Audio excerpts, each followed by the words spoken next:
Hello, good evening, and welcome back. So some good news, some white-pilling news, as taking the knee for Black Lives Matter will be banned at Tokyo Olympics, now due 23rd of July, as the IOC seek to punish those who choose to make political protests following consultation with over 3,500 athletes.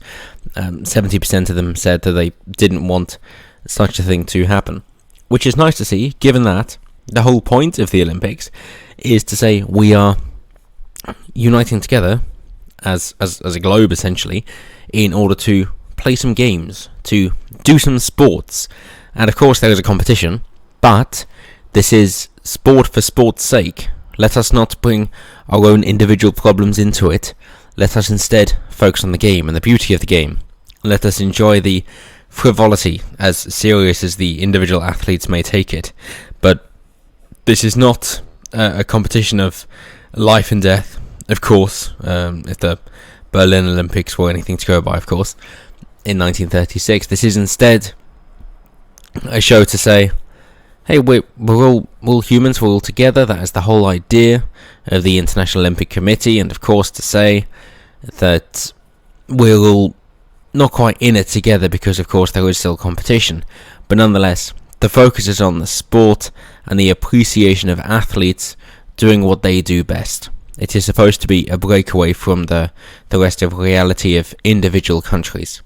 And of course, historically, sports provided that distraction for people, but that is why so many sports have seen decrease in viewership, whether that be the NFL or the NBA in America, or UEFA or the FA in England. That we've seen a decrease in viewership because of the introduction of politics and protest into it, that people tune out because, quite honestly, they're not interested in such a thing, which is nice, in a way, to say that my own content is not interesting to most people, but at the very least, most people would like to be able to separate those things and choose when to enjoy either a slice of entertainment, as it were, that you would like your sports to be sports and sports alone, whether that be that you're looking at Kobe or Mickey Mantle or David Beckham, whoever it might be, whoever it is that you like in whatever sport, you would like it to be simply the appreciation of that sport. So the International Olympic Committee has decided to clamp down on any political gestures made during the Olympics. Taking the knee or raising fist in support of BLM will be punished. The ruling comes following governing body consultation with over 3,500 athletes, with 70% in the affirmative, and the International Olympic Committee's Rule 50 forbids demonstrations or political, religious or racial propaganda. And they do go into some juicy detail here, but it's all rehashing. The main thing that I think would be particularly pertinent to this is, of course, if anybody is able to answer a direct question, which, of course, they're always taught not to when it comes to politics schooling. But, here we go. When asked, however, if athletes would be punished in Tokyo for making political statements such as taking a knee on the podium in support of racial equality, commentary said, yes, that is correct. Lovely. Cut and dry. And you got to appreciate that, whether you agree or disagree with the statement.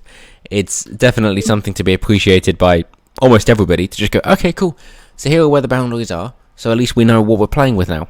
So either we go along with it, or we challenge them, but at least we know where we stand. It goes on, that is also because of the majority of athletes we spoke to. That is what they are requesting for. As I say, yeah, they've got 70% of those athletes did not want protests on podiums, ceremonies and fields of play. So, happy days. Whether that be the IOC in and of itself, whether that be Japan or Tokyo in particular, trying to sway the field to be that way inclined. Either way, it's lovely for a couple of reasons.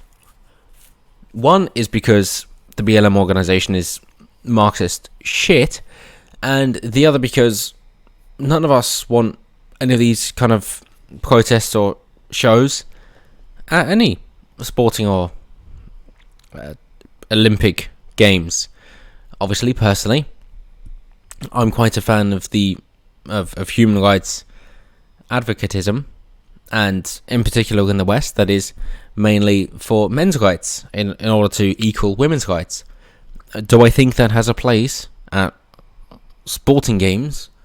No, I do not. Do I, however, understand the idea in order to try and advertise your movement through something else that is popular? Yes, of course. But then, moving on from that, do I also understand the effect that such a setting would have on the efficacy of a movement I support? I do, in which case, it's best off to not do it. But there you go. That's what we've got from the International Olympic Committee. So I thought you'd appreciate some good news. But let me know what you guys think down below, especially on a more broader level. That what is your view on almost commandeering a sports event, or maybe more broadly, just a popular event, in order to try and gain notoriety for your movement? At what level does it become unacceptable? Or maybe it is always acceptable. If you can do it, then why don't you do it, essentially? In which case, do you just think that the only cutoff point is self-imposed by saying that, hey, it's really going to mar the public opinion on this particular issue that I wish to push, in which case it's best off not doing it because it's not only not going to be worth the cost, but also going to be detrimental. Either way, let me know down below. Always intrigued to hear what you guys have to say. And of course, as always, until next time, have a good one.